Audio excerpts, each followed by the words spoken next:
Meus irmãos e minhas irmãs, paz e bem, um bom dia. Eu lhes falava, ao apresentar essa carta de São Tiago, que a preocupação central é da vivência da fé, de não somente viver com os lábios, mas na vida concreta.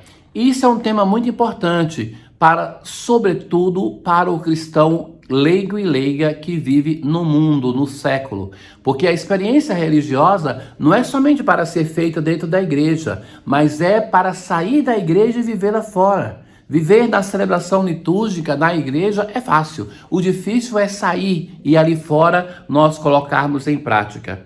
Então ele vai dizer assim: meus irmãos, de que adianta alguém dizer que tem fé quando não a põe em prática?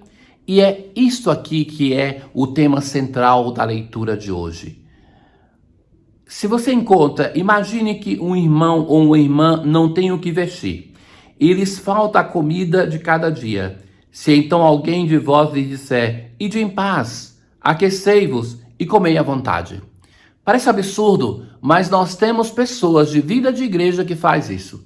Que diante do irmão que tem necessidade e que pede esmola, faz mais interrogatório e se justifica que esse poderia trabalhar, esse poderia fazer isso e que não se apercebe que é uma desculpa para não ser caridoso. O apóstolo está dizendo assim claramente, diante do irmão que não tem o que comer, o que vestir, não basta dizer ide em paz, porque nós muitas vezes simplesmente falamos assim: que Deus te ajude. Irmão caríssimo, este pobre, este irmão necessitado, Deus o colocou na sua vida para que você ajude, não para que você devolva a Deus aquilo que é o teu dever. Então, assim também a fé, se não se traduz em obra, por si só está morta. Assim também a fé, se a fé não se traduz em obras, está morta. Em compensação, se alguém poderá dizer: tu tens a fé e eu tenho a prática, tu mostra-me a tua fé sem as obras, que eu te mostrarei a minha fé pelas obras. Esta é uma frase famosa de São Tiago. Mostra-me a tua fé sem as obras, porque não é possível uma fé que seja somente de intelecto, ainda que conheça toda a doutrina da igreja, que eu te mostrarei a minha fé pelas obras. Aí ele vai dizer uma coisa surpreendente. Também os demônios creem nisso. Creem e estremecem diante do poder de Deus, mas nem por isso têm fé. Lembra no Evangelho, quando os demônios dizem quem é Jesus? Que fazes aqui, Jesus de Nazaré? Eu sei quem tu és. Então, mesmo os demônios da dimensão intelectual, eles sabem quem é Jesus, sabem quem é Deus, mas nem por isso têm fé. E agora um exemplo positivo. O nosso pai Abraão foi declarado justo não pelo conceito que tinha de Deus, mas quando ele decidiu oferecer o seu próprio filho a Deus. Então é a obra, a fé concorreu para as obras e graças às obras a fé tornou-se completa. É quando ele tem essa disposição que Deus reconhece a fé de Abraão e que ele se torna o nosso pai na fé por causa desse gesto.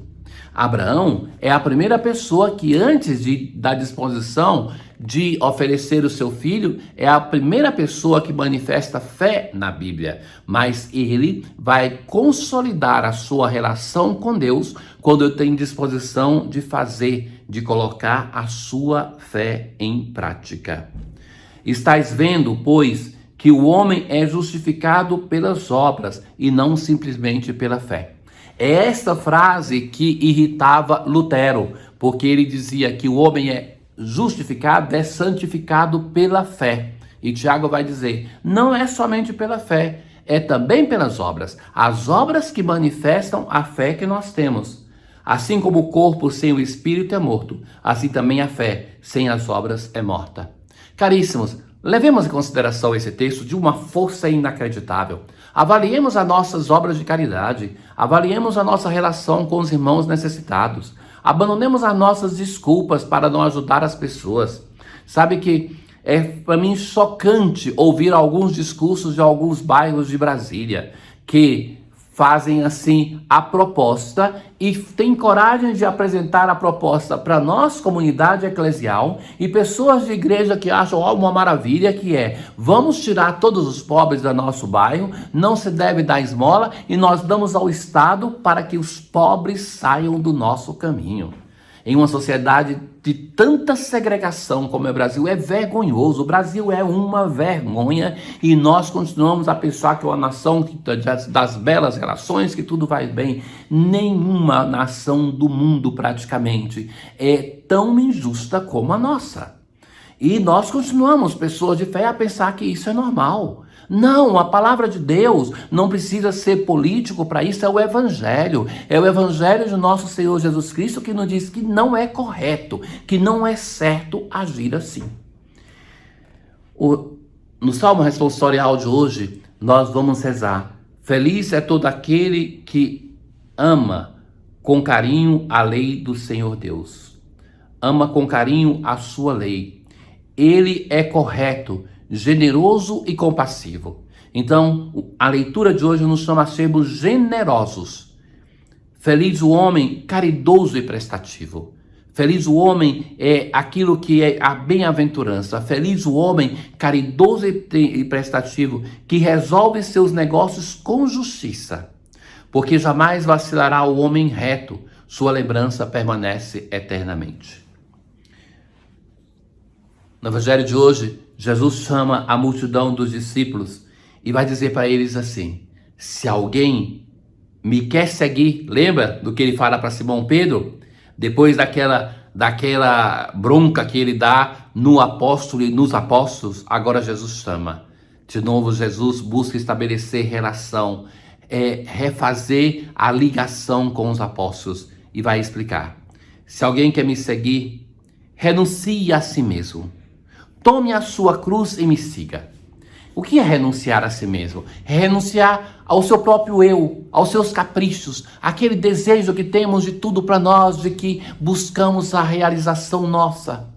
Abraçar a cruz não é algo cômodo, não é um enfeite para colocar no pescoço, mas é expressão de amor. Não é busca de sofrimento, não é masoquismo, mas é a consciência de que seguir Jesus, optar por Deus, é de algum modo dar a vida sempre por causa dele. E me siga. Então, nós queremos muitas vezes só seguir. Jesus nos coloca duas exigências: renuncie a si mesmo, tome a sua cruz. Avaliemos-nos, meus irmãos, nessa dimensão. Porque quem quer salvar a sua vida vai perdê-la. E quem der a sua vida pelo reino vai salvá-la.